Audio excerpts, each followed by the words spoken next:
All right. We got Chad Barentsen once again on the podcast. Welcome.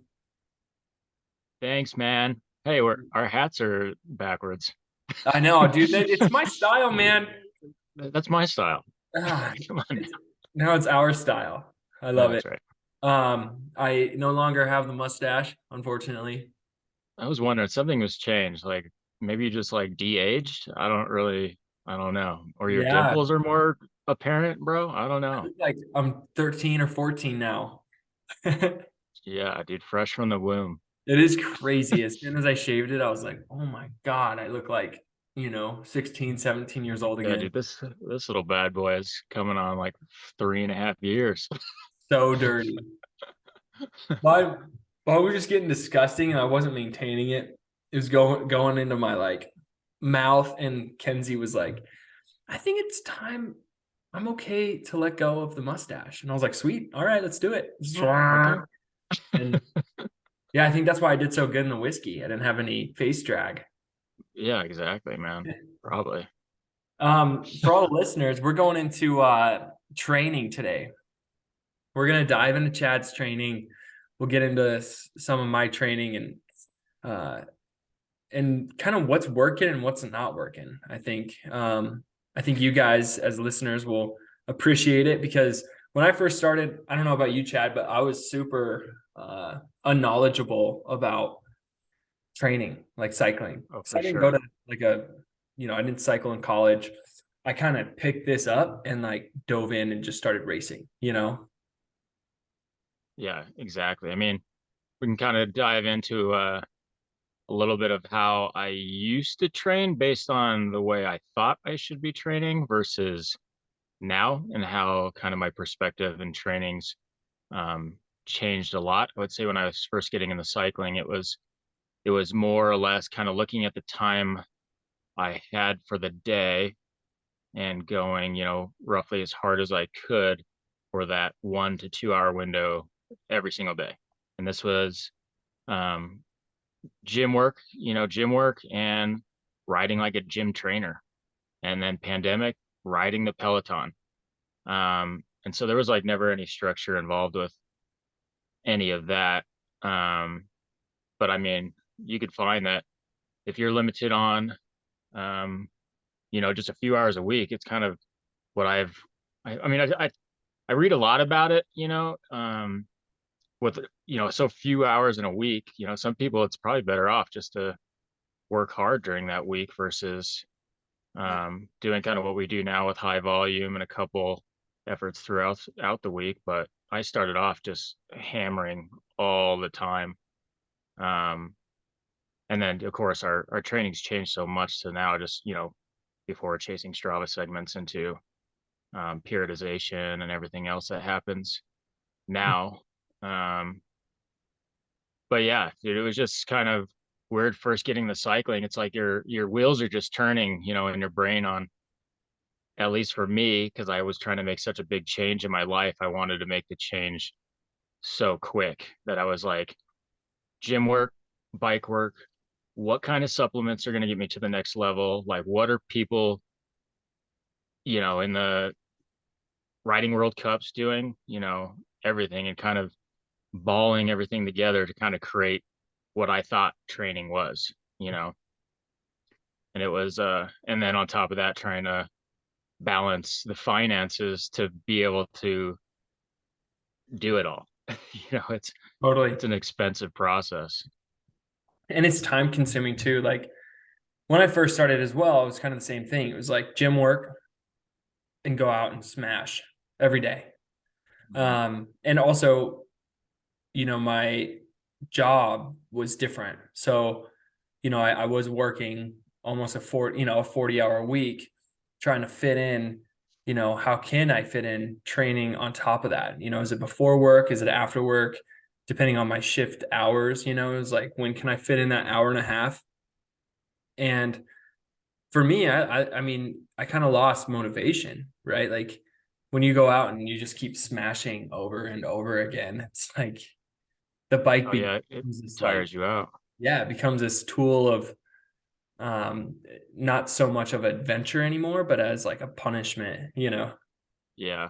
I mean, I definitely found that when I, was untrained and doing the hammering, working hard in the gym, not really, um, knowing the correct exercises or that sort of thing, dude, I developed like 3 hernias in the first 3 months of training hard in the gym. I didn't even realize I had these hernias going on until like it was middle of the pandemic when I ended up having to have like emergency surgery to get these things fixed after I raced in True Grit with what I thought was just two of them. And then they found a third when they went in to do the repairs. But dude, it was all just getting super gritty and not knowing like the extent of how you could potentially be hurting yourself.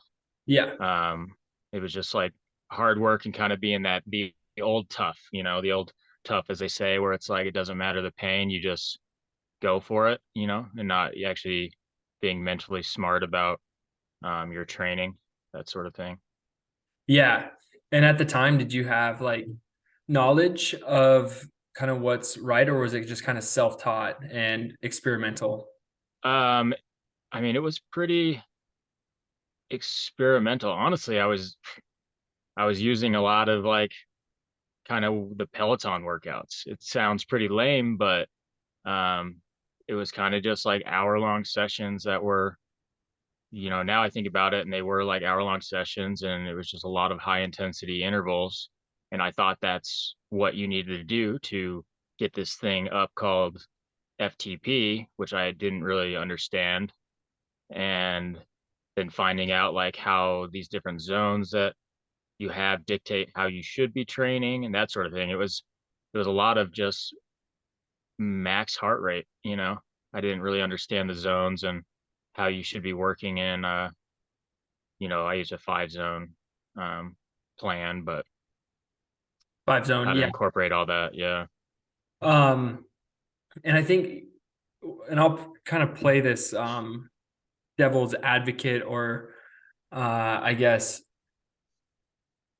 kind of come from a point of view of not knowing what's going on, right? Like, Hmm. so that we can have like form this conversation so that someone who is listening can actually kind of dissect it when we do Right. talk about FTP or heart rate zones.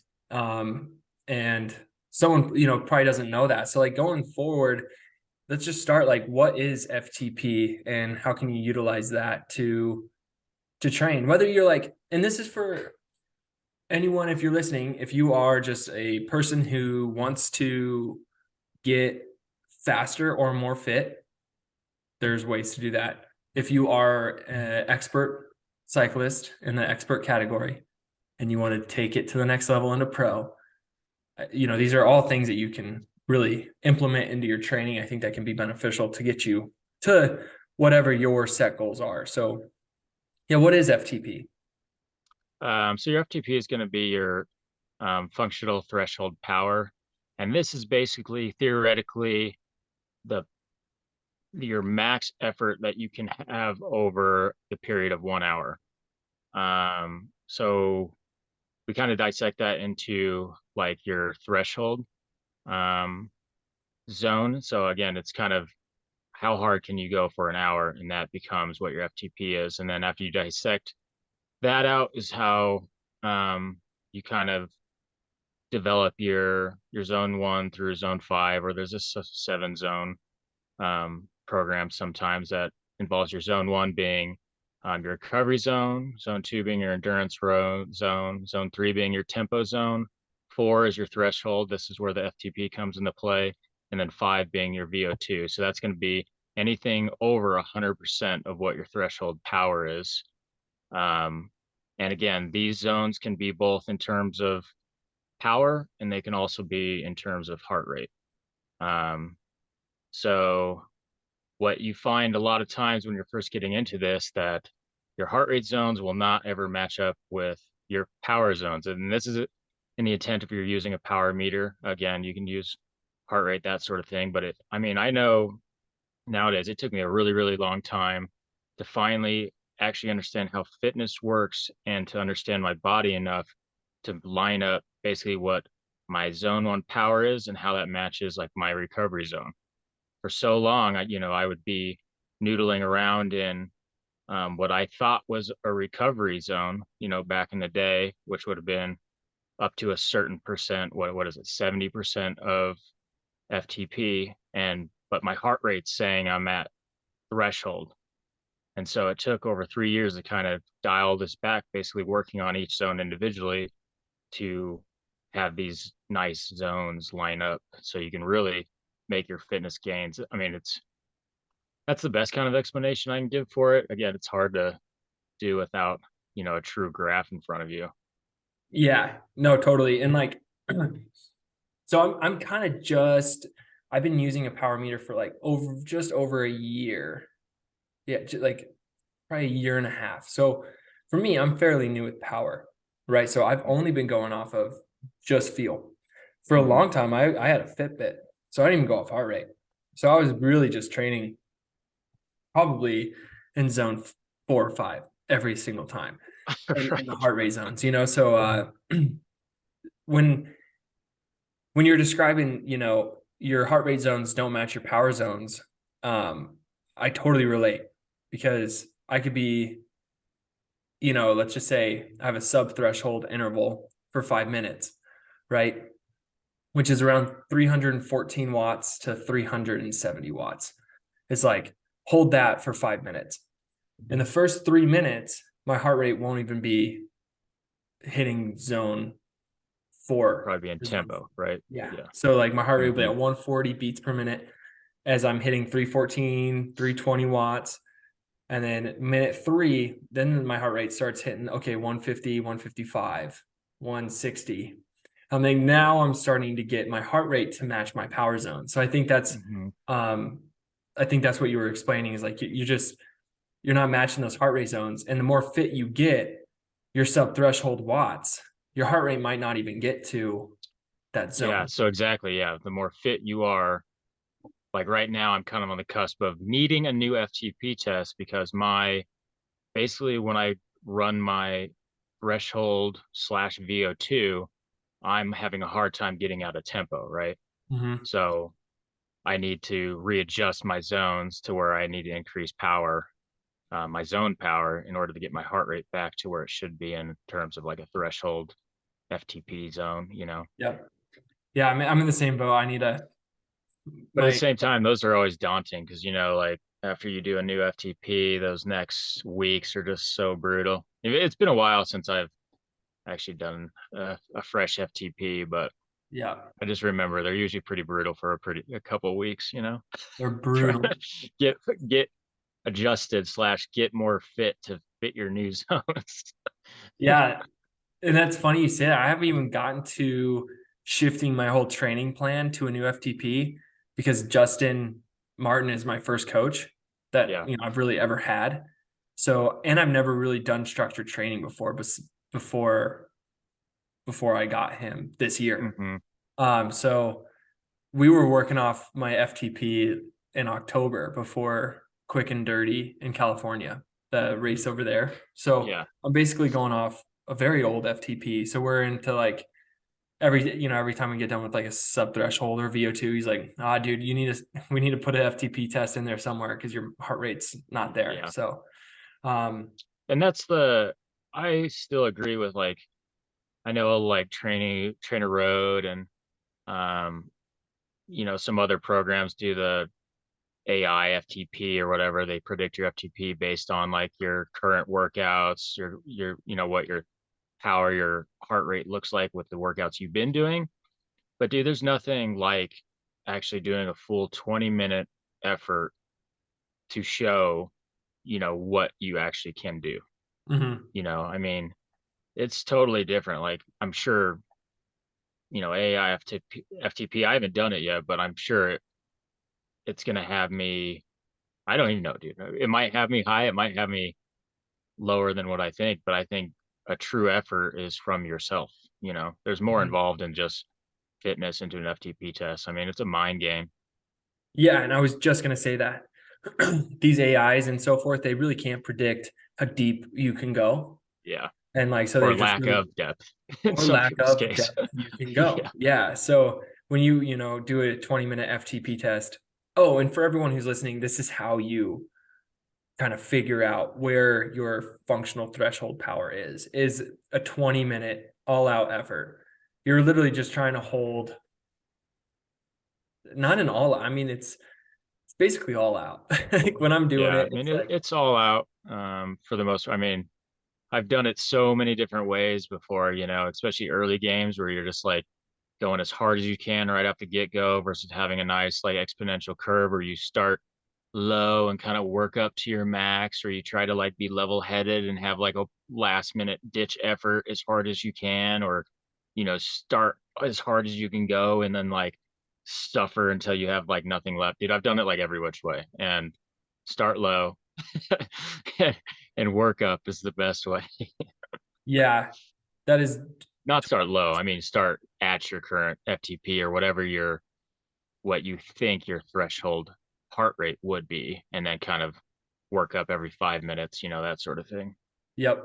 And you'd be really impressed too, like if you have been training for a long time and you've never done an FTP test, how actually high, your FTP could be or how low it could be. It's really Yeah, a good point of reference to kind of see where your training is. And then everything off that really stems from that FTP, all your intervals or your, you get your zones off that basically, right? exactly.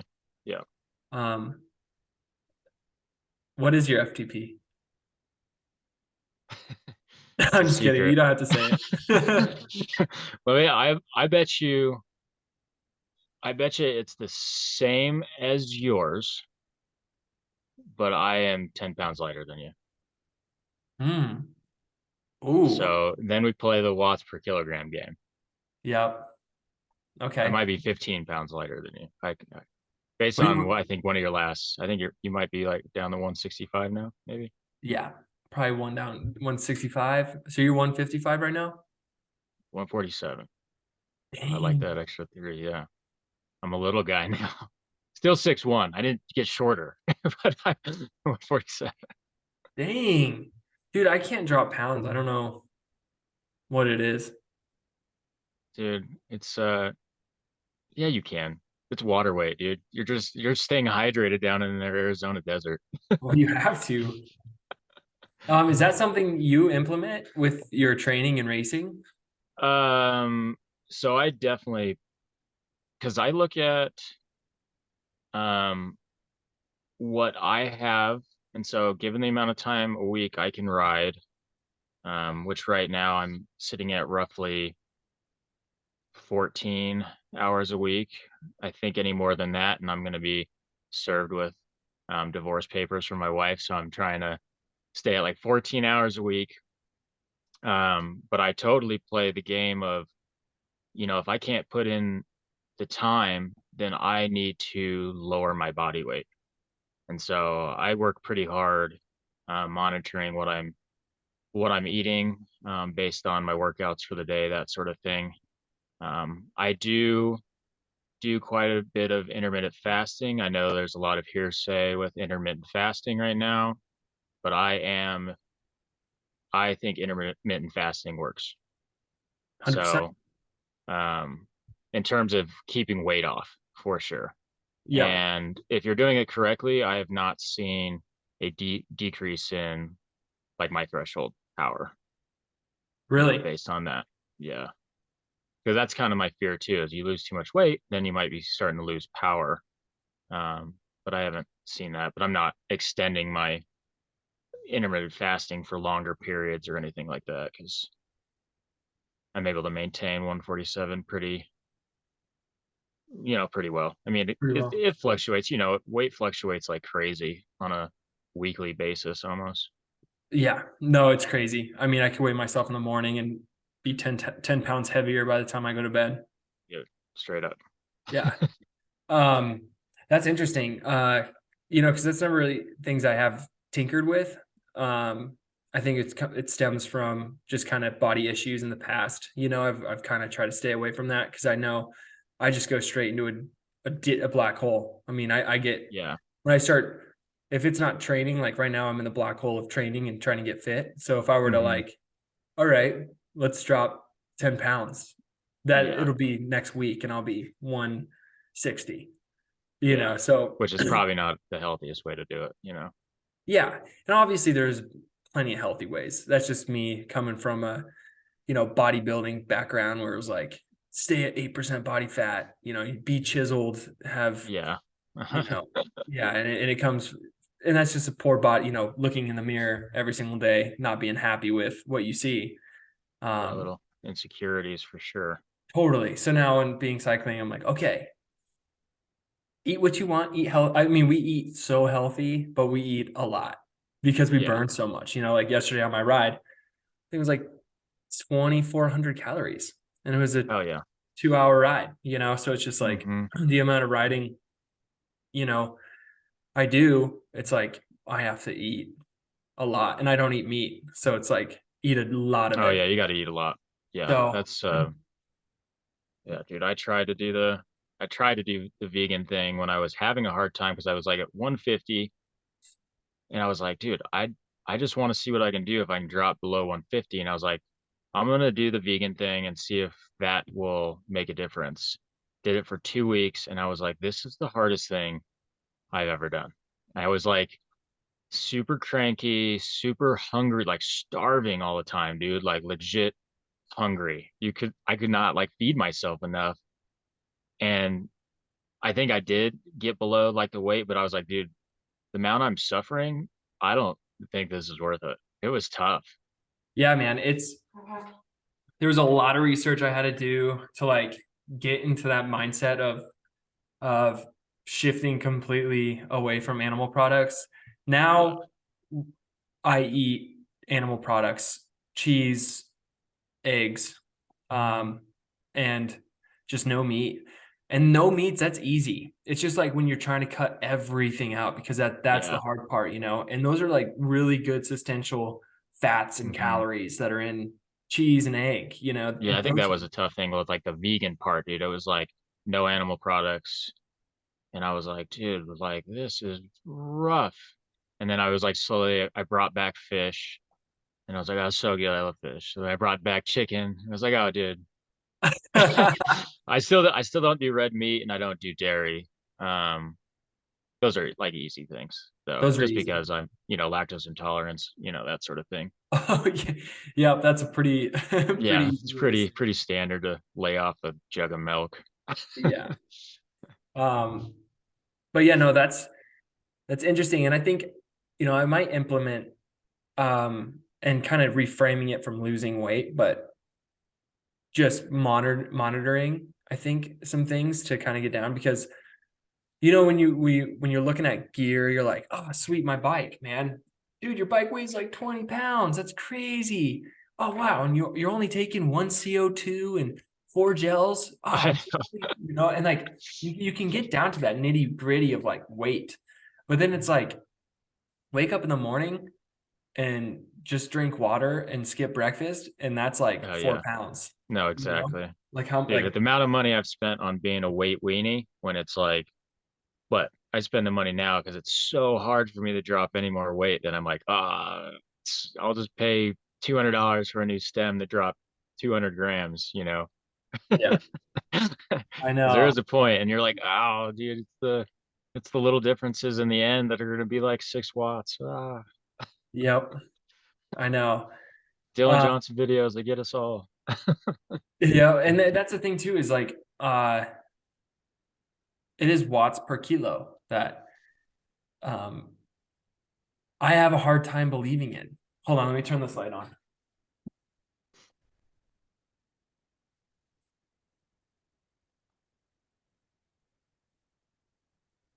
There You you are. know, Yeah. um, not that I don't believe it. Obviously, down to science. Yes, if we were on a flat surface and we had the same power output, but you weighed 10 pounds lighter than me, yeah, on a flat surface, you'd be gone. But then let's weigh into the mental fortitude of how deep you can go. And or let's play into the account of how well can you handle your bike, and then how well Oh can you yeah. stay efficient, how well are you fueling, and how hydrated you are. And Hmm. I think there's just so much that goes into it. I haven't really focused on the whole body weight stuff. Yeah. um because there are guys that I'm beating that definitely have a higher watt per kilo than me, you know? Yeah. But when we're going up Skull Valley, I definitely see every single person who has the same FTP as me, but their watt per kilos is way higher. Yeah.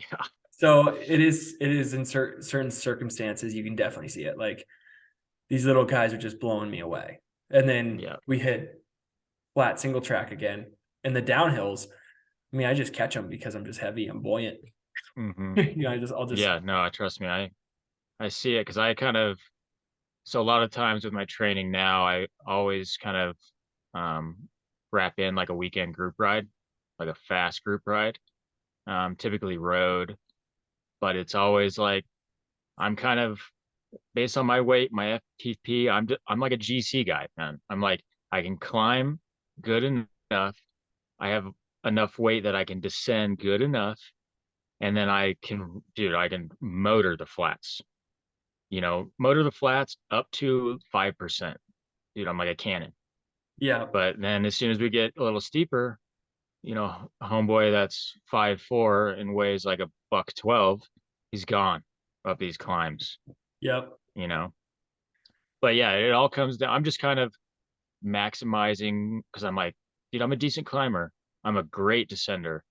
Like, what else can I do to keep me at the pointy end of the spear?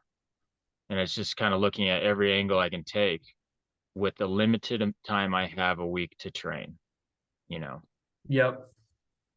That's because smart. at this point, it's really, dude, I mean, like, I would have to go all in on, 20+ hour training weeks. And I mean, that's like how to get to the next level. You just can't do it. Got, other things going on, other stressors, life, family. Yeah. And you Yeah, and I are in the same boat in you that. know, I will yeah. never be able to put 22 hours in unless it's now my career. Yeah. Yeah. Unless you're making some dough. Yeah. Unless you're making dough. Um, so so what, we kind of talked about like what you did in the past, right? Kind of not quite knowing what the right ways to train are. Kind of now you're finding a schedule, you're finding 14 hours a week. And before we get into it, do you have a coach? Yeah. So my coach is Nick Gould, Pure Performance Energies in Colorado Springs. I think he has 20 athletes. Yeah. Dang. But I've been training with him for a year and a half now. Yeah. Okay, cool. So when we're shifting now, what does your training look like with the limited amount of time you have? So we can kind of start at what it looked like at the beginning of this year, which was kind of the periodization where we have kind of high volume, low intensity. Um, and then we start mustering into some tempo efforts threshold. So from about January to March, it was all high volume, low intensity stuff. So that ranged weekly from 10 to 12 hours of zone one, zone two work.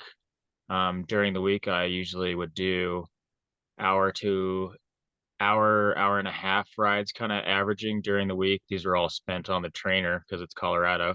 Hmm. And then if the weekends happen to be nice enough, then I would get out to do longer, um, 3 to 5 hour rides on the weekend. All just real low intensity stuff to kind of get those, what we talk about, those base miles. Hmm. And then, I mean, we kind of did that. I had a race the end of February and I just had base miles going into Old Man Winter and Boulder. But everybody's kind of doing that. All the pros are doing that. So we are all kind of just racing each other's base miles at that point. I mean, that was a great race for me. That was one of my best results I've had, which was really cool. And then shortly after that, we started working in a little bit of tempo work, once a week tempo work, some strength training. Two times a week, we do about 15 to 30-minute sessions of strength training, a little bit of core work. And then now here in April, we're sitting in definitely 2 hours of intensity a week, pretty high volume on the weekends, and We have at least one 15 to 30 minute strength or core session a week is kind of what I'm working with now. So like this week, I'm racing rides and vibes this weekend. So it's a little bit different with how to do, openers, kind of where to throw in that first, uh, tougher interval session. But like this week I did, Tuesday, I did a bunch of 30-30s. And these are 30 seconds on, 30 seconds off. Did 3 sets of these. And this is at like 135% of FTP. So they're pretty VO2y. And that was kind of my first efforts of the week. And then my second is going to be, of course, the 40-mile mountain bike on Saturday. So a lot of my training now is that, again, that intensity session during the week. And then I'll have either a race or a group ride on Saturday. That's kind of all out, depending on the time given. I try to spend 1 to 2 hours above threshold. And then if it's a 4 hour group ride, spend the second 2 hours in zone one, or sorry, zone two, zone three. So doing Okay, just kind of endurance tempo work. cool. And Because like, yeah, I mean it's just tough with all these different events. With I'm trying to do gravel and mountain bike, I need like a four, like awesome 4 hour tempo, basically, um, a really good tempo, and then I need really good threshold VO2 really for mountain biking. It's a tough yep, balance. and they're so different. Yeah, Yeah, like mountain biking, it's you're throwing just all you can into your pedals, and then yeah, you're off your pedals and staying very contracted in the core, yep, making sure you're really in the zone for the downhill descents. Gravel biking, it's like you really focus on power zones, yep, holding wheels, pulling. yep. There's really no technicality. Yeah, it's That's just a lot interesting more too. tactical. But dude, I love both of them. I mean, they're just so different, but there's something I love about gravel. It's just, you know, working the Yep. magic with all the other boys there. And then mountain biking is such an individual effort. You can really get in your head pretty bad with mountain biking. Oh yeah. Yeah, it's definitely tougher, I think. I Mountain don't biking. care if I'm bound 200 miles in 100 degrees. Go mountain bike 100 miles in the same conditions by yourself. You know, dude, it's rough. So rough. I mean, sea otter. It's probably the most mentally straining race I've ever done. Just Oh it yeah. just gets so brutal. It's just you're by Yeah. yourself. Saw those pictures. You're pretty smashed at the end there, it looked like. Dude, I think everyone was smashed. Yeah. Yeah, it's just dude, 70 miles, almost 10,000 feet of climbing. And you're really with no one after the first lap. Like once you get done with that first lap, I think everyone was by themselves, besides Oh the yeah. front group. But God, yeah, just mountain biking, it's very lonesome backcountry Mm-hmm. riding. Yep. Yeah.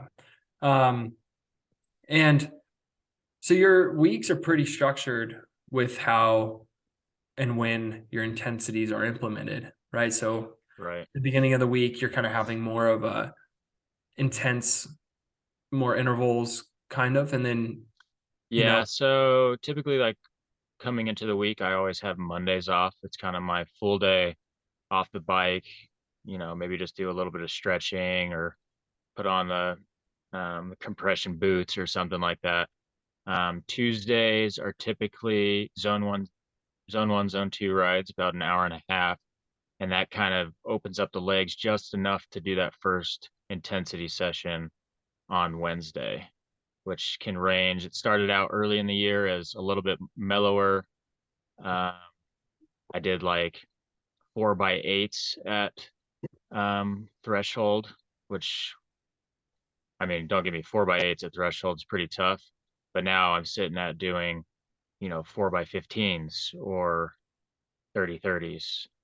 Um, and then usually the following day, I guess so that would be um, Wednesday, would just be like a recovery ride because we're really just trying to build the recovery and get enough recovery so that you're on the path to, um, having another good intensity session, really just making sure you're recovered enough for that next session is Mhm. really kind of how it goes.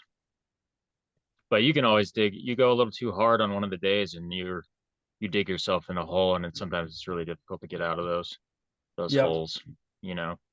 And you can I'm feel it current. immediately going into it. The next intensity session, you're like, "Yep, I went too hard on my intensity session I had 3 days ago," you know. Yeah. I'm currently Or I in. just didn't, or I went a little too hard in my recovery sessions. Like I should have just chilled in zone 2, but I spent like even 3 minutes outside of my zone 2 in tempo. And now like my legs aren't quite dialed enough for this next session where, those gains are really being made.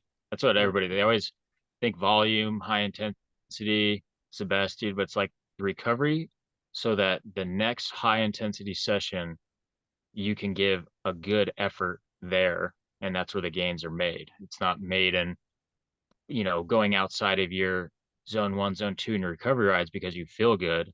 I mean, they're made in those high intensity sessions, Yeah. but people don't always understand Damn. Mind blown. that. That's true. Yeah. I mean, I sometimes forget that, my coach will put me on an hour and a half endurance and I'm going to punch that climb because I Yeah, want to. So, dude, uh, totally. I yeah. try to, that's why, dude, honestly, I limit myself on Strava anymore. I love to just quickly roll through and give everybody the thumbs up, but even if I see somebody's calm in an area where I typically ride, like I won't even go look at it because I know my brain instantly goes to remembering that exact segment. And when I'm there again 4 months from now, I will remember that calm that guy took from me or got, and I'm gonna go for it. You just gotta like just shut it off, turn off your brain. Don't worry Yep. about it. Yeah. Yeah. Cause I'm, yeah, currently deep in a well right now. A little behind Dude. Yeah. after whiskey, dude. Whiskey. And then the week before was sea otter and Oh yeah, traveling. dude. Yeah, I talked to Justin Martin today at the shop in Colorado Springs, and he's still hurting from sea otter. So I can't Yeah. imagine you sea otter and And whiskey. whiskey. And whiskey was so brutal last year. I can only imagine how it was this year. So Yeah. It was a steamer too. It was pretty hot. yeah, Um, and the pace was set pretty fast, like right from the yeah. get. I heard the roll up the road was a little bit more mellow this year, which sounded cool It was. because it was my goal last year to make it to the single track in the front group, which I did. But that, dude, I was pretty blown going over that first climb into that descent. That's probably why I crashed so terribly. But Yep. I crashed so terribly last year. Like yeah. I PR'd all the segments on that last single track coming into Prescott. Hmm. Um last year my speeds like on average for like the 10-minute segments there were on Strava, like the PRs, it's 8.7 miles an hour last year, and this year was 15.2 miles an hour. Wow. So like that's how bad last year I bonked. I couldn't even Yeah. keep it above 10 miles an hour, You're just, So super noodle. uh, That just sounds awful. oh, it was it was off. But this year, I definitely paced myself. I didn't on that road climb. I stayed in the middle, just let everyone go and bust their engines. And the first part of single track, I just kept it Yeah. cool and let my heart rate get out of whack, drop down into skull. And then I was like, okay, now now hit it. Like now Yeah. break your engine. So How did it feel to have the separation in days this year? Since the race was on Sunday, right? Was it way better than last year when they were back to back? 100%, so Yeah. much better. Dude, Yeah, last year because was so, I couldn't sleep last year. You dude, did. I couldn't sleep after that either. Sleep and that the smoke. Oh man, it was bad. Oh, the smoke last year was horrible. Yeah, but no, man, because you knew coming into the Fat Tire Crit, you're like, oh, this is sweet. I'm gonna go rip it, and then I get all day tomorrow to like chill with my Chill. family and like put my Yeah. feet up, and then Sunday hit and completely recovered, got a great night's sleep, Yeah. and Dude, that's yeah, awesome. you can Yeah, it mentally looks like prepare. your results were definitely good. I was like, well done. And you Yeah, beat my thanks. boy Caleb. Was he out there? Oh, Caleb Reese. Reese. Yeah. Oh Yeah. yeah. We went into a sprint together. Yeah, he's mad about it. He told me about that yesterday. Yep. He He's like, yeah, I felt like I was the lead out man for you two. well, I mean, it was a descent. Yeah. It was a descent on the road, so we were all pulling. Come on, Yeah. Caleb. He just went out too early on the sprint Yeah. That's the because problem. there's like the descent on the road that comes in, Yeah. and I'm so heavy, I like just dropped my dropper post, and I mean, I was catching more speed, so I was passing both Caleb and Beckett was his name for Diamond Oh yeah, Factory Beckett. Speed. Yeah. Hmm. We were coming in, I just was catching more speed and I just happened to get the inside corner and I didn't pedal, but I think they just started pedaling and going for the Yeah. sprint. But I just had so much momentum. I just got onto Caleb's wheel and I almost didn't think I was gonna be able to like match it because he just Hmm. put in so many watts. I was like, oh Yeah. my God, he's gone. But I was like, no, you can't. You're almost done. And I just clicked it into gear and just put everything I can into that sprint. And I got him by a second. So Nice. Yeah. yeah. Well, he's still butthurt about it, so that's good. Yeah. Well, he kicked my ass last year. So he did good last year. Yeah, he did. Yeah. But yeah, no, I think, these techniques are beneficial to everyone who doesn't really have a training plan. It's like finding intensity at the beginning of your week. And that could be just Strava segments, keeping it Mhm. fun, keeping it spicy. Even if it's not for the KOM, just like for your own PR, some head units can give you that, like your old PR is 6 minutes, and you can actually Exactly. track on my Wahoo. I can see either how far ahead or behind I am on some segments. So that's some good ways you can implement some For intervals for sure. sure. I mean, this is all like good stuff. I mean, it's good for, so I'm speaking coming from a bike racer. I mean, if you're going out just to have fitness to go ride with the boys for long sessions on the weekend, I mean, you don't need these long intensity sessions. Maybe just up the volume a little bit, you know? Um, yeah, this is coming from, I'm trying to get as much as I can from the time given. Um, kind of,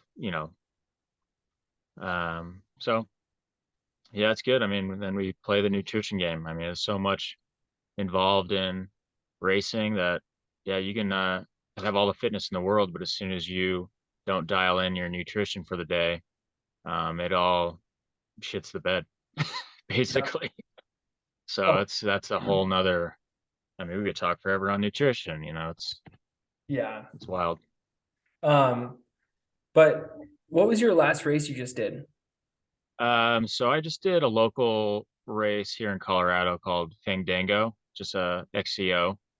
I needed some USAC points for nationals, so I went out and crushed that last Sunday. Yeah, Yeah, how was that? it was good. It was fun.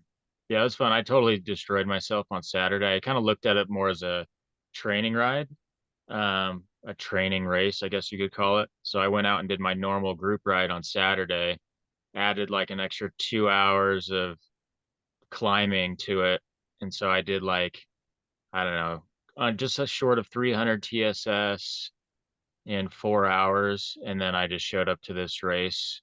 So do my legs, I knew were going to be pretty smoked, but that was kind of the goal to see how well I could do with smoke legs.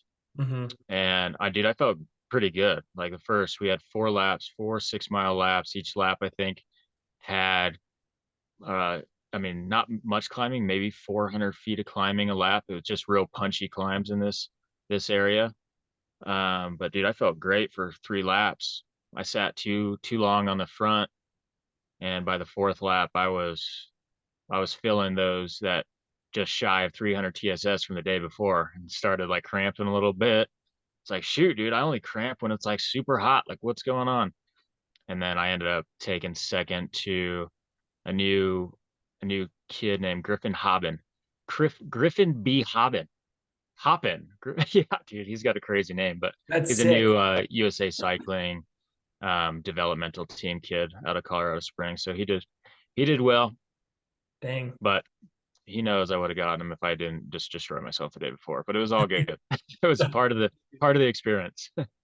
Yeah. And we were talking, in our last podcast that we were having, that you feel fitter than ever. Do you think it's due to just um your lifestyle? uh Totally. So it's not only the training, it's just your overall wellness. It's so a lot of this can come down to just like your stressors. I try to um I shouldn't say like carefree, but I try to monitor my stress more than anything. I mean, if you think about it, you can sit in your car, and I do it all the time, and I'll start over analyzing a race or an upcoming event, and I can literally feel the stress that I'm thinking about flood into my legs, and my legs will start tingling with anxiety. Dude, it's like stress is real.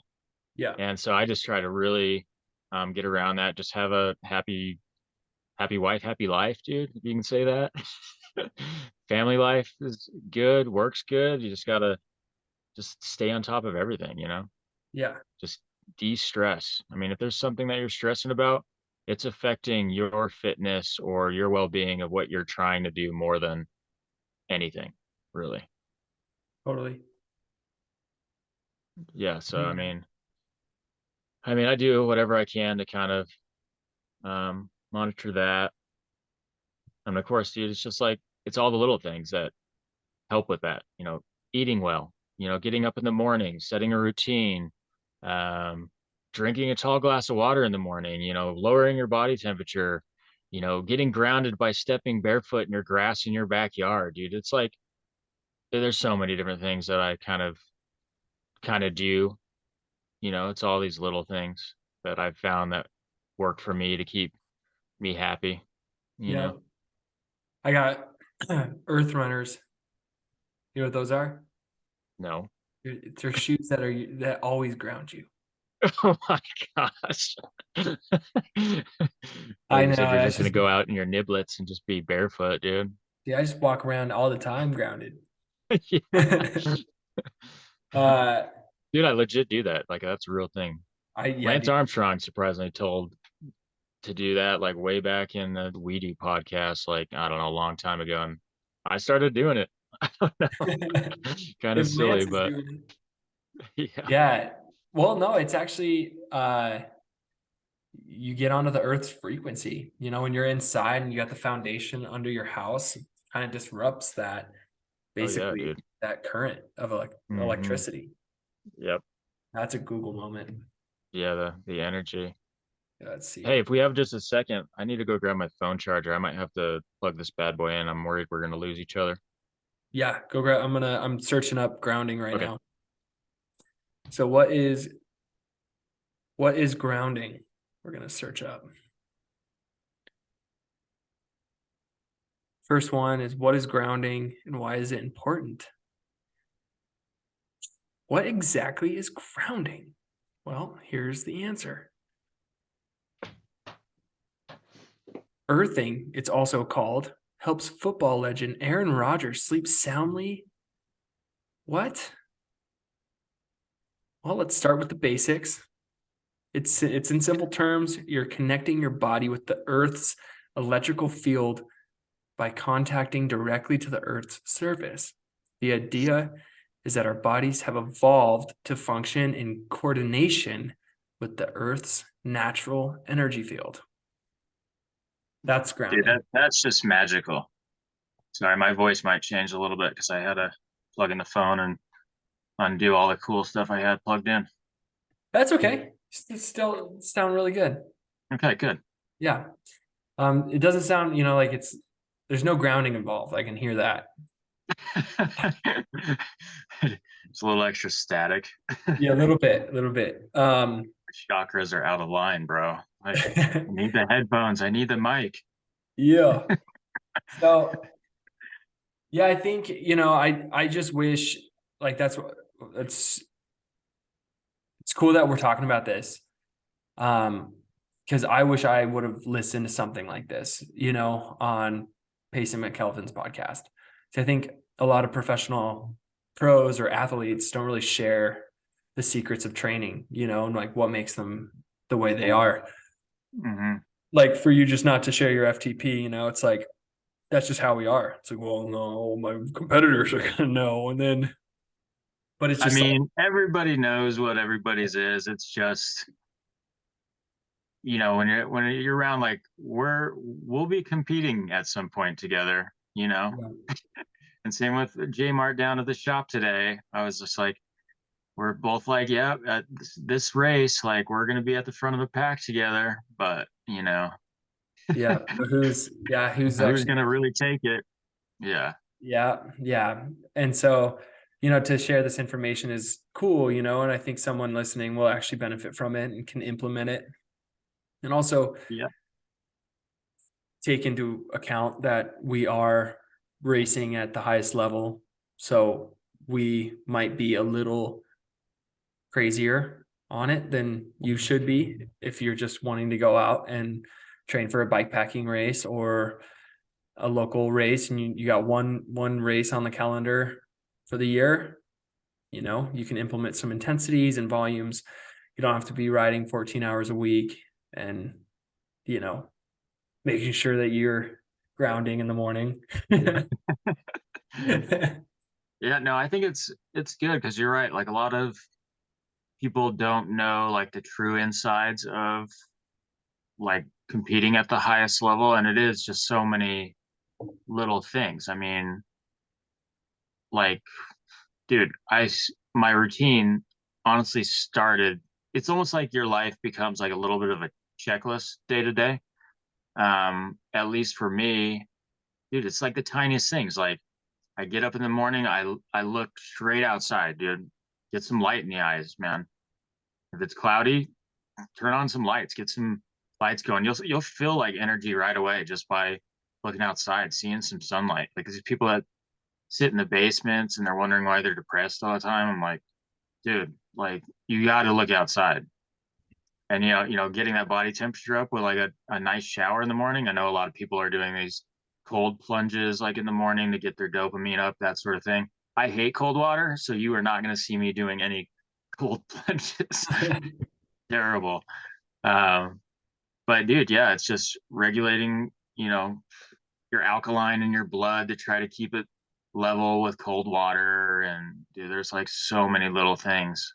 On my, I don't, I try to meditate, but I think more or less my meditation is involved in like reading a book. And a lot of the nonfiction I do read, your brain wanders a little bit, but part of that wandering of your brain, that's meditation, dude. It's like you just let your brain go. Like so many people are these days are afraid of being bored.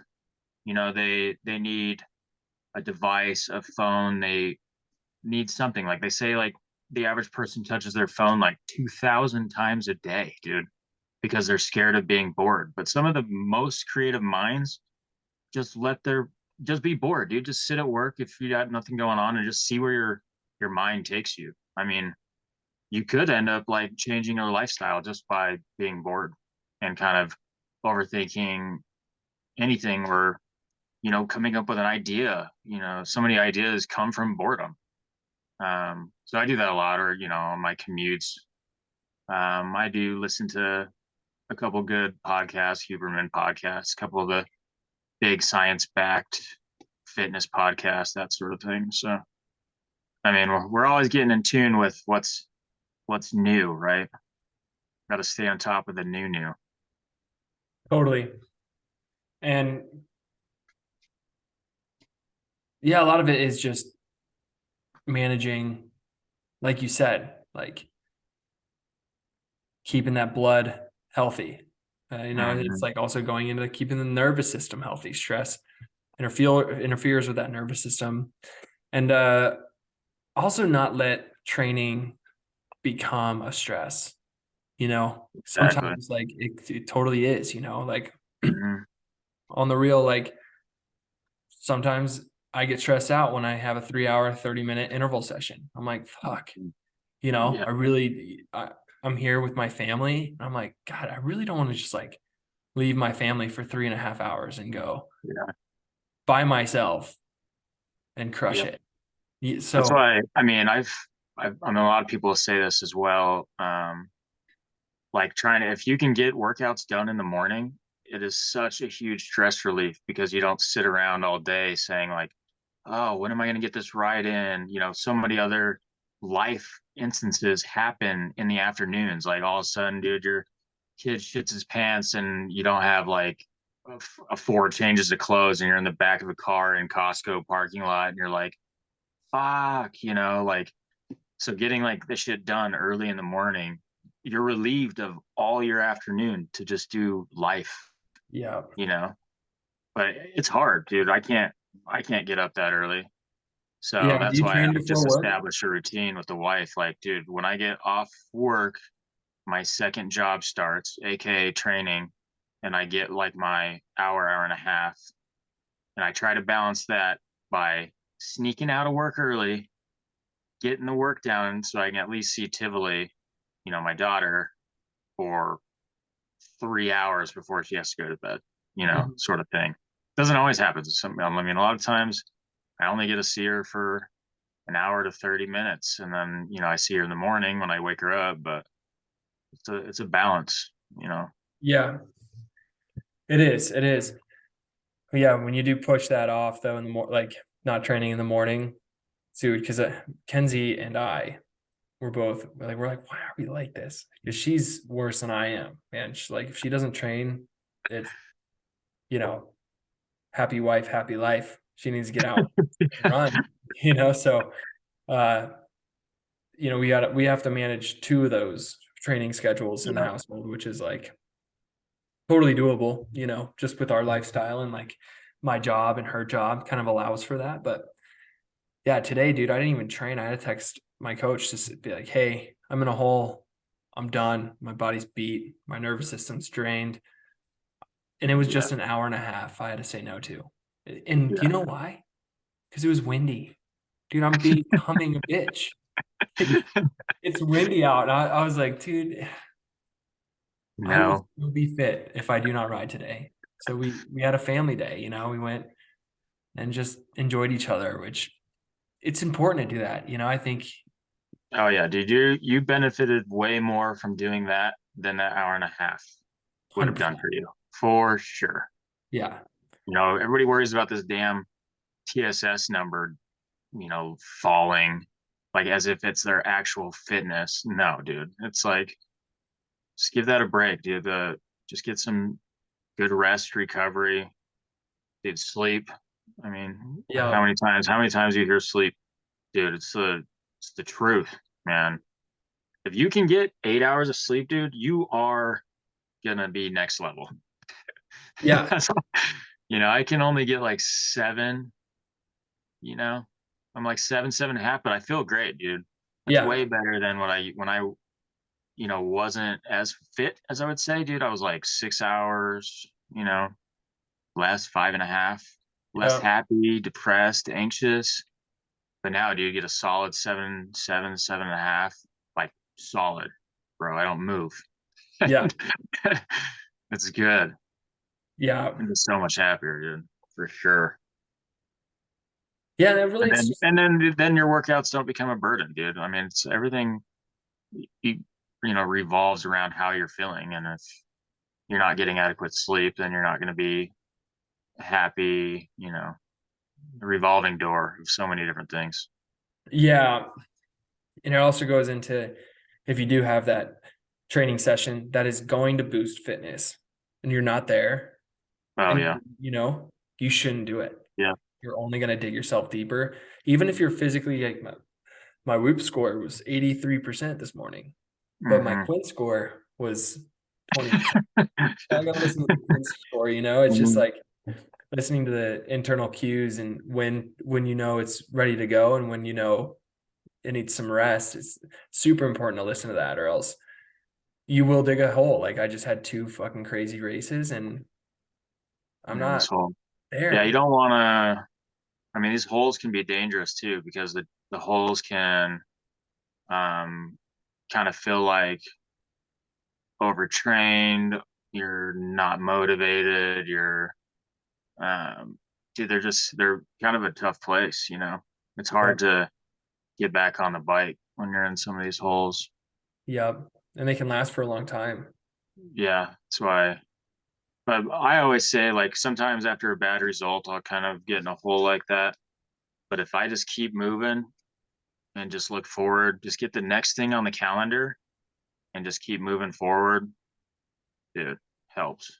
Just Yep. know there's always another race, dude. Yep. There You know, is. And no one you ever might be goes, tired, but no one ever remembers either. Right. no. Yeah, like you gotta remember that. Like no one's ever gonna look at your result and just be like 3 years down the line, be like, man, he sucks. Whiskey 2022. Yeah. I think it's so funny, dude. Like going to Rides and Vibes this weekend. I mean, it's gonna be. I'm competing for like a top 20, right? And it's gonna be a pretty tough field. Um, but I'm not like even stressed at all, dude. I'm looking forward to this crit tomorrow night. I have to do a fat tire crit Yep. tomorrow night. Um, and dude, I'm just looking to hang on with the boys, and hopefully I can be at the front of that crit. I've been doing a lot of fast road work, so we'll see how that works out. But yeah, dude, I'm like no stress going into these more regional events. Dude, I get super stressed about my local races though, like the one this last weekend. It's crazy when you're like the local favorite. Oh my gosh, dude, it's so stressful. And It's like everybody's like, dude, you should win. This is your backyard. I'm like, yeah. It's like, don't put that pressure on me. But at the same time, like, I kind of like the pressure, I but know because dude, more it's people know weird. you. You know, it's Yeah. like you're in your pond. Yeah. Yeah, totally relate. Yeah, but well, dude, I mean, what else? I think that's we covered it. Yeah, we covered up. I mean, we could always go deep into the nutrition, that sort of thing. I mean, we both were on the flow formulas for a while, so that's exactly what I use for hydration, endurance drinks, and all my recovery is all flow. So I'm still hanging out with Caleb and the Reese's and doing the flow formula. I love that stuff. It's worked wonders. I'm still working on so a big thing now everybody's talking about is kind of seeing how many grams of carbs you can do an hour, right? That's like Yep. the new topic. The more, the better you are. I don't even know what their thinking is, but I've kind of been playing around with it on my longer rides to kind of see at what point does the flow start irritating my stomach, that sort of thing. Yep. And I haven't found it yet. So we're gonna keep, Dang. but I'm not like going crazy. I think my last session I did like 3 hours, and each hour I did like 110 grams of carbs an hour, that sort of thing. But the flow is nice and mellow on the stomach, man. All liquid. That's all liquid. Yeah. Yep. So you didn't do any gels. That's 110 grams of liquid. 110, 100, little, maybe closer to 120. So it was like four scoops. A bottle. Um, yeah, 4 scoops a bottle. Oh, she's thick. Yeah. Yeah, So, that's good. but we'll see, dude. That can always train. I always feel pretty good for like under 4 hours. I can pretty much do anything, and I feel pretty good. It's Yep. that 5 hour mark is when my body decides if it hates itself or if it's gonna be okay. If Which it's most time hates itself. So yeah, it's mostly like fuck this. What are you doing? yeah, we're done Yeah. with the liquid calories, man.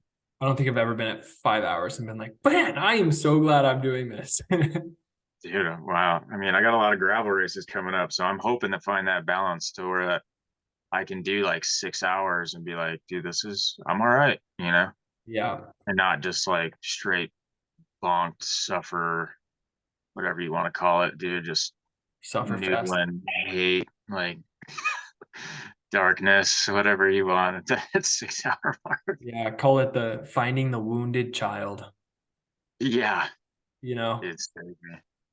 Yeah. But yeah, no. I've been doing a Moxie Life. Have you ever heard of Okay. it? Yeah, I have heard of Yeah. it. I use like they're two products. So she's really keen on like not doing all in one. So Hmm. Phytolite is one of them, and it's just an electrolyte. And then she has something called Osmo Carb, which is basically a tasteless carbohydrate powder that you throw Yeah. into your drink. So you can really monitor your Oh, that's carbohydrate. cool. Yeah. Yeah. So, one scoop of Phytolite is like good. 2 to 3 scoops is like sugary and salty, and you can really taste it. And then Hmm. from there, if I got races, dude, I'll just pour a bunch of Osmo Carb, like 2 scoops, and it gets thick, like Flow Formulas did.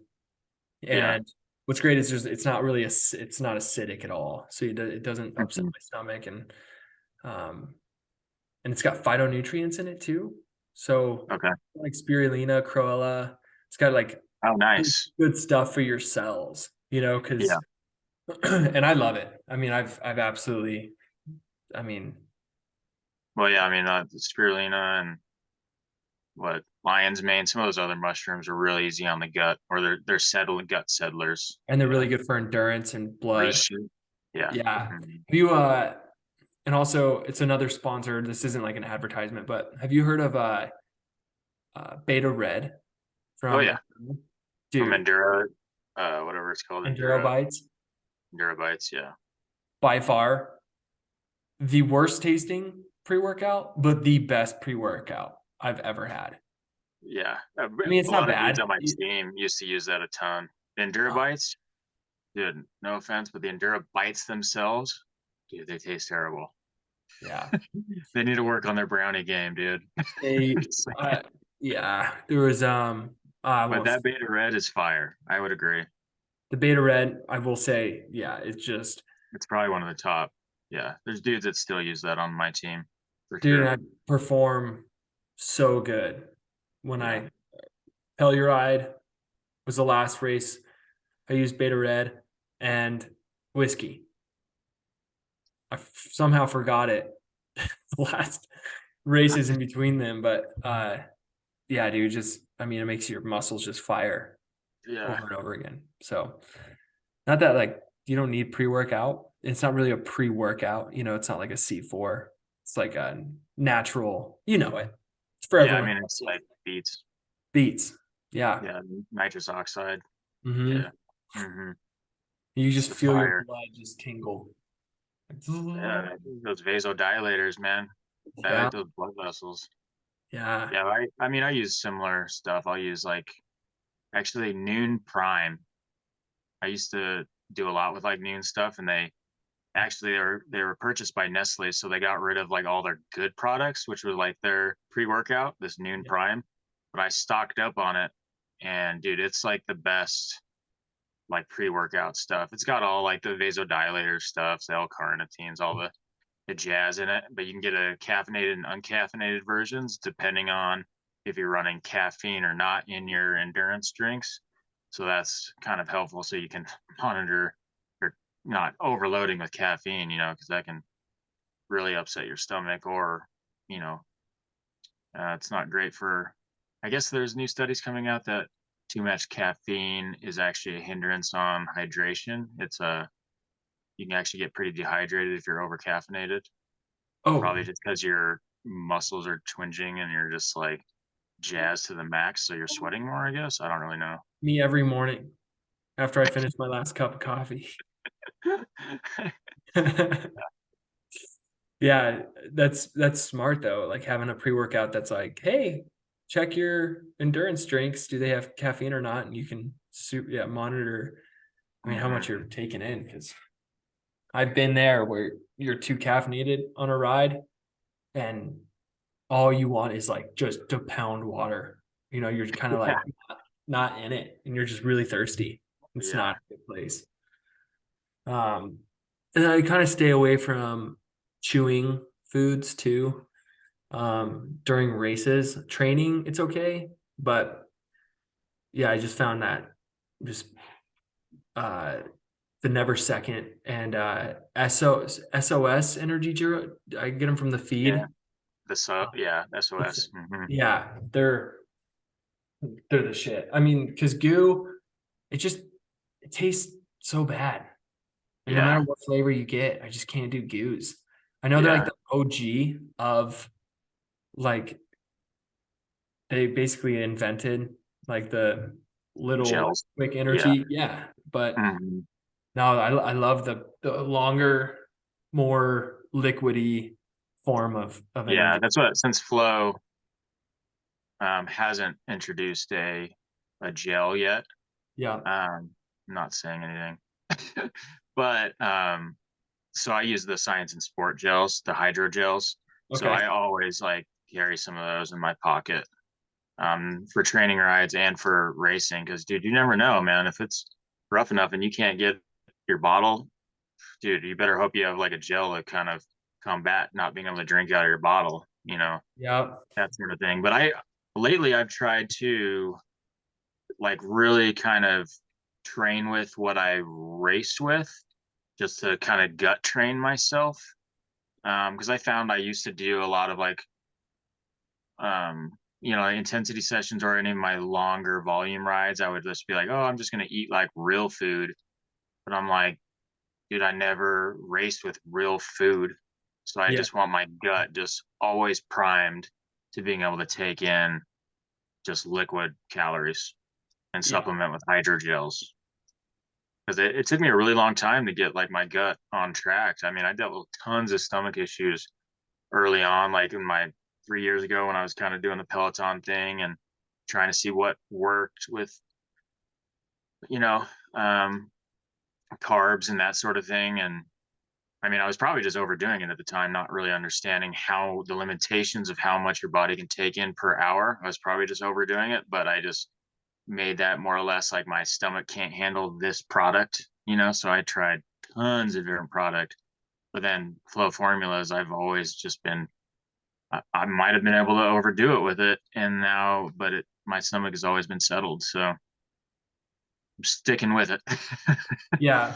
Once that's exactly how you find it is experimenting, like trying different stuff. And for a long time, because you will adjust. But the problem could be is like you just can't stick to one thing. And that's always been my thing too, is like there have been some drinks that just do not sit. I just Yeah. cannot drink it for 3 hours. So, hmm Moxie Life has been kind of that go to. And I Yeah. love the accessibility of like being able to monitor the carbohydrates depending Yeah. on the training ride. If I got hmm an hour, just do a little bit of Osmo carb. If I Yeah. got 2, 3 hours, dump a whole bunch of it in there, Yeah. but and And yeah, and it, being able to monitor to leave yourself at that, going back to weight, to be able to leave yourself at like a mhm, deficit enough that you can still maintain weight, lose weight, but also not be completely zonked for the remainder of the day, because that's another thing. You can't just be doing training rides, coming home and being like a zombie when you have the family. I you mean, can that's a whole nother thing, dude. You can't be zombie mode. Zombie dad is not good. no, Dude, no, zombie dad doesn't mow the lawn, bro. Dude, he no, doesn't take out the trash. He doesn't doesn't change sweep the dirty litter diapers. box, bro. Zombie dad does nothing. Zombie dad is bad dad. Yeah. Yeah, that's why I eat good, man. I want to just be. I'm just. I want to be that dad bod out there that's just fucking killing it. Yeah, dude. How the fuck did he just pass me? Dude, it's happening. It's gonna happen this year for sure. It's already happening. See, and then as soon as you kill it, dude, and you get to put Kaya on the podium with you, man, dude, trust me. Tivoli comes to all my podiums now. I don't care. I haven't I think podiumed more or yet. less like I like her up there to show her like this is dope. But at the same time, it's like, wait, that dude has a 2-year-old kid? Like, what? Sick. Yes. Yeah. Like, man, I need to train harder. If he can do Yeah, it, I can do it. yeah, exactly. Yeah, because it's a lot. Dude, it's a lot. Yeah. Yeah, and Kaya's getting to the age now where she's full energy mode and she's crawling and like climbing on you and pulling at your hair and Oh yeah, dude. you just can't like sit down for 5 seconds and just go Yeah, here wah, and there goes yeah, your shoe and then it's the shoes in the mouth and you like take the shoe away then the phone's in her hand, it's like yeah, yeah. Trust me. Wait till they get full mobile and they're like that, man. Dude, really. Tivoli is just 100%. Yeah, I got a video from that today while I was at work. That was Tivoli was cruising around. She has a couple different Strider bikes, but she's not real good at like the only, two-wheel Strider bike. She's got like a little narrow four-wheel one that she wheels around the house. Sends me a video. She's got her pants off, shirt off. She's saying she's going on a bike ride to get to the podium and like just doing circles around the house. I was like, oh my gosh, dude, she's so funny. Oh no. It's crazy, but she's in a phase where she doesn't want to keep her clothes on, so it's good. Yeah. Hopefully it's short She's lived. like throwing on like my underwear. I'm like, all right, dude, I think not good, but all right, throw those on. Don't be putting on my used bibs. Yeah, yeah, dude. Oh man. Yeah, it's fun though. It's a fun process, and just being a team player with your partner is, seeing what roles you kind of take on and just helping each other out, man. It's just Yeah. No, yeah. trust me, my Beth makes a ton of sacrifices with me, so that's why. Um, I mean, a lot of people know that. Like when we go racing and stuff, she always comes to my races and everything else. But they know if the hubby's on the podium, dude, it's taking a lot of time away from the family, and she's picking up all that slack. Hmm. But she understands also that bike riding is exactly what makes me very, very happy, dude. Like so happy. Yeah. So it's worth the sacrifice for her. Yep. I Yep. would do the same thing for her if she absolutely fell in love, but she just loves Tivoli so freaking much. It's like she just Yeah. loves being a mom, dude. Yeah, dude, I think it's as soon as they're moms, it's like, wow, I can't believe I lived life without being a mom this long. Yeah, dude, Same straight way, up. dude. Yeah, I'm so in love, but God, a mother's love is just it's cool to see. Mhm. Yeah. It's like we're invisible. Yeah, Yeah. it's true. I That's fine. If I'm invisible, I'm gonna go ride my bike. know. All right. So yeah. See you later. But well, sweet dude.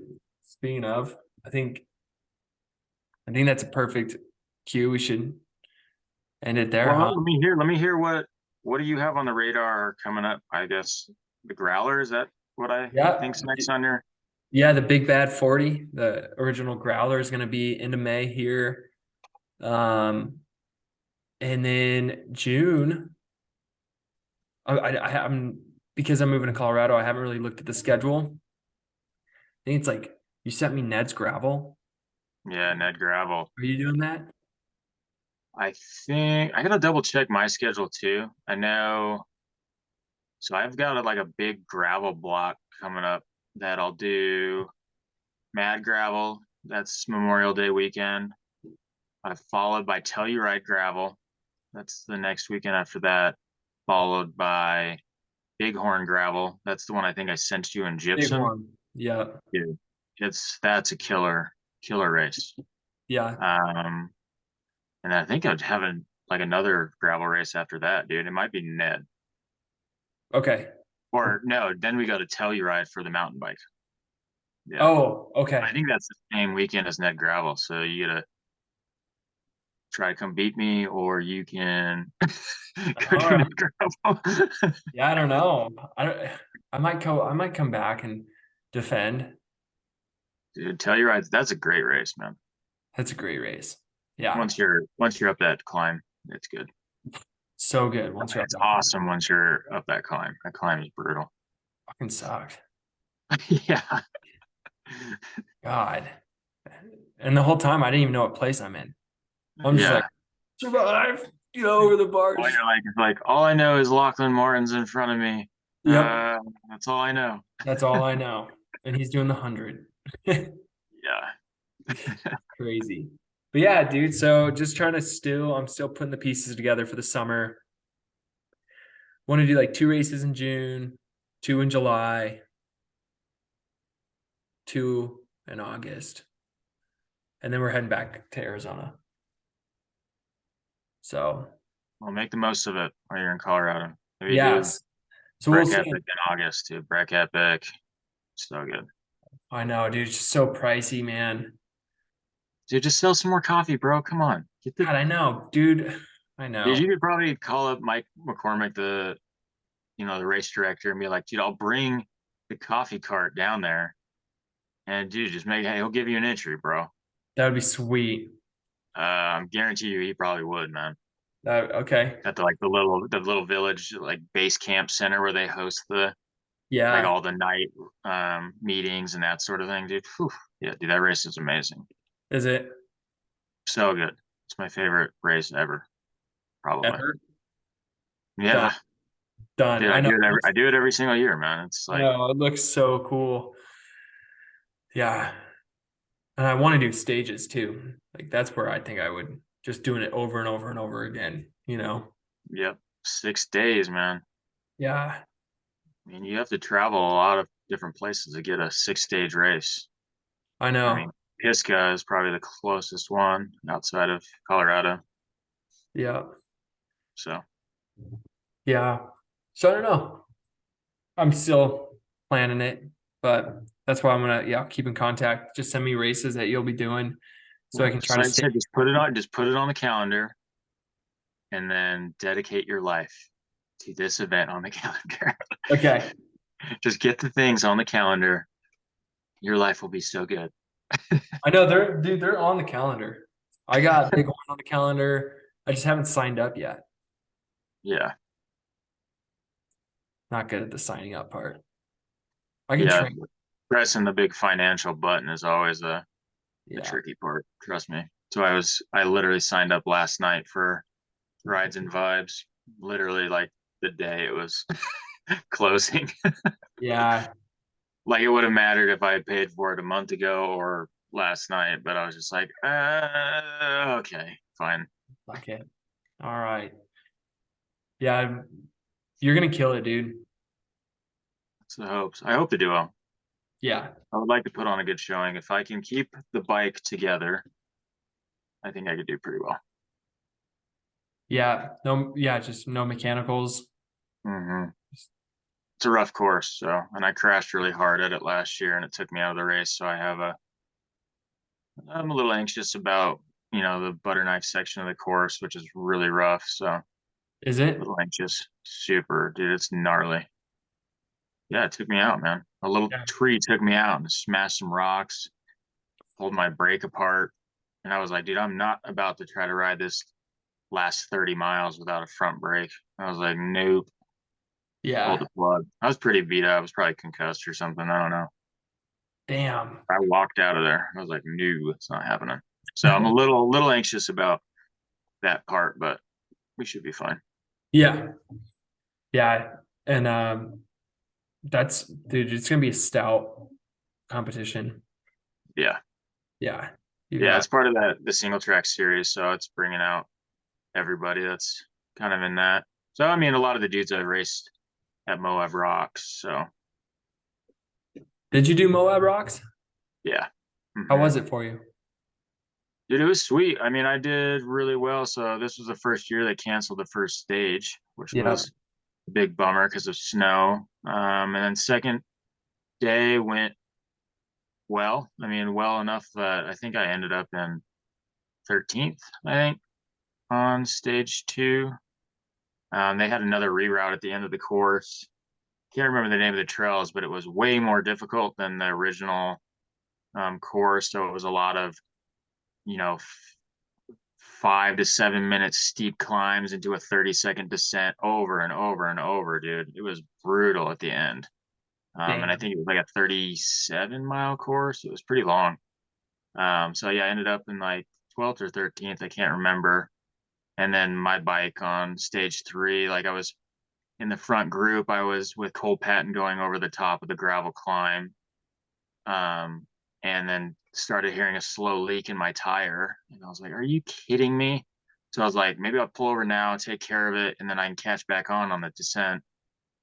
No, you can't get back on to that group. So Yeah. yeah, hit it with some CO2, carried on, ended up getting another flat, um, fixed it, and then about 3/4 of the way through, after just trying to catch back onto groups, every time I'd have to fix the tire, I ended up just totally like my rear derailleur just came apart. The cage just totally came apart. Pulley wheels go flying out. And I'm like, what the hell just happened, dude? And like literally the bolts that hold the cage together just came apart. All of them at the same time, dude. It was like my bike sabotaged me. And then I'm like, okay, well, this is just comical at this point. And so I had to like rig up a single speed in order to finish. So, I mean, that was kind of cool to be like, oh, dude, I know how to rig up a single speed to finish a race now. Yeah. So I rolled in like 25th after having to do all that. But that just sucked, dude, because my legs were killer that day. I was on fire, bro. If that didn't happen to me, I was feeling so good. But so it goes. It's racing, right? You got, yeah, you're only as good as your tool. Yeah, it was Yeah. pretty. Trust me, Kogel got a nice email from me after that. But they made up to me. They sent me out a new derailleur cage. So thank you, Nice. Kogel. You made up for my $500 entry that just got splatted. Flatted. Yeah. Yeah, That's brutal. It was expensive. yeah, it's an I was, expensive race. Yeah. yeah, I was gonna sign up. Hmm. Dude, it's definitely a worthy race, though. I mean, it's something that you should definitely do. Yeah, I'll be back next year for sure. I was impressed with the really courses. Yeah, it was a lot of fun. cool. Yeah. And even for just on a dime, switching up the course and canceling stage one and still trying to figure out how they can make it work. Yeah, they definitely, I mean, that's a pretty high production race, so they had it pretty dialed. Yeah, yeah. But then let's see. So June you have 2 gravel races. Hmm. So I think You just in, do 2 a month? dude, I got like, I think I'm like 2 a month through August, I believe, but August has Breck Epic, which is 6 days. And then I have to do like 2 days after Breck Epic, I head to Nebraska for Gravel Worlds. Oh, Um, so yeah, it's gonna be August is gonna be tough. September is actually my season's running really long this year, and September is gonna be pretty tough on me too. I think I have like every weekend in September I have some sort of event trying to finish up the NUE series, the National Ultra Endurance Series. My last races are in September for that. Trying to tie in a couple more of the Lifetime Grand Prix to kind of keep my name in the runnings for that. And then the single track series finishes up in Downeyville, California for that. So I've just kind of got my foot in the door for all these different series, which is yeah, kind of the way I feel like you have to do it. I don't, I don't know how else to. I mean, if I would really just dedicate to one series, but there's so many cool events. Like, why? I know. You know? That's another thing I need to pick your brain on is just what series you think would be the best, to kind of put your name out there. Hmm. So, Well, right now I can tell you it's Lifetime, but well, it's so hard to get into that series that that's why I'm kind of keeping my foot in all these other doors. yeah. And those other series, do you have to be picked? Nope. Single track series. I mean, eventually, I bet you the single track series will turn in basically the actual mountain bike lifetime kind of Grand Prix with actual real mountain biking single track courses. Yeah. That's the hopes anyways. So that's definitely why I'm doing that. The National Ultra Endurance Series has actually been around for a really, really, really long time. I mean, Kyle Trudeau's won it a few times, but a lot of those races are based in the East Coast, so it's kind of like an East Coast kind of circuit. And there's very few races that actually come out west here. There's a couple in Oregon, California, Pierre's Hole up in Wyoming, and then Telluride's part of it. Okay. So I'm kind of doing all of like the Western ones, but they Dang. just changed it now that you only need to do 3 of the series. And I think there's like 8 races in the series, but you only need 3 for the overall. Oh, really? And the prize purse is like amazing. Like prize purse is like $1,000, and you get free entry into both a Costa Rican, like trans Costa Rica race and a trans Colombian race. So you get to go, as long as you can get there, you can race across Costa Rica and across Colombia. Damn. So the prizes are insane. But yeah, I don't know why it doesn't always bring like a stacked field. It's interesting. And they have both the marathon distance like we like, or unless you're changing to hundreds. But yeah, they do marathon distance and then their ultra distance for Damn. the Okay. hundreds. I like that single track series. I'm gonna look into it right now when we're off. Yep. That is just single track mountain bike Yeah, series. the single track series. Okay. So it's Moab Rocks, Rides and Vibes, this race up in Whistler, and then Downeyville in California. Those are the 4 in the single track series. Damn. I won't be able to do it this year because I've missed 2. Yeah. That's all right. I mean, I'm so it's it's scored a little bit differently than like the Lifetime Grand Prix because you get points um, not only on positioning in the race but attendance too. So you already have like it's a cumulative point. So if you show up to 4 of them, of course you're gonna have the best bet, but you still get points for the other 3 because not everybody can make all 4. So oh yeah. when I talked to Ryan Standish about it, it said the point system's pretty set up that if you're able to make even 2 of the races and do well in 2 of them, you have a pretty good chance of being in like good position in the overall. Dang. Is kind of the way the point system was set up. That's my understanding of what he told me. So And is I'll Ryan confirm. Standage in it? Yeah. Mhm. Dang. He's stout. Yeah, he's well, yeah, you see his whiskey result. I was like, oh my gosh, dude. Yeah. I beat him on the first stage of Moab Rocks, and then he just smashed it whiskey. I was like, oh man, we'll see. I got to race him tomorrow. So Yeah. Dude. Yeah. he won it. He won it last year, so he'll be decent at rides and vibes. And Cole's gonna be there. Braden Lang. Are they? Yeah. Great. Andrew Les, Barentsen, probably all of them. Yep. It's all right. Everything's gonna be okay. Yeah, dude, they're fast. Yeah. You're fast though. You're faster. Yeah, dude, Dad Watts. Dad Watts. Um, yeah, bikes are dope. Dude, bikes are dope. Will make me smile. Huh? Makes Uh, me smile. yeah, they're fun. Keep you motivated. But anything else, man? What else do you want to touch on? I mean, dude, I think perhaps it'd be sweet if I mean, start getting some comments and some feedback and some, questions coming from just above your average Joe kind of character, that sort of thing.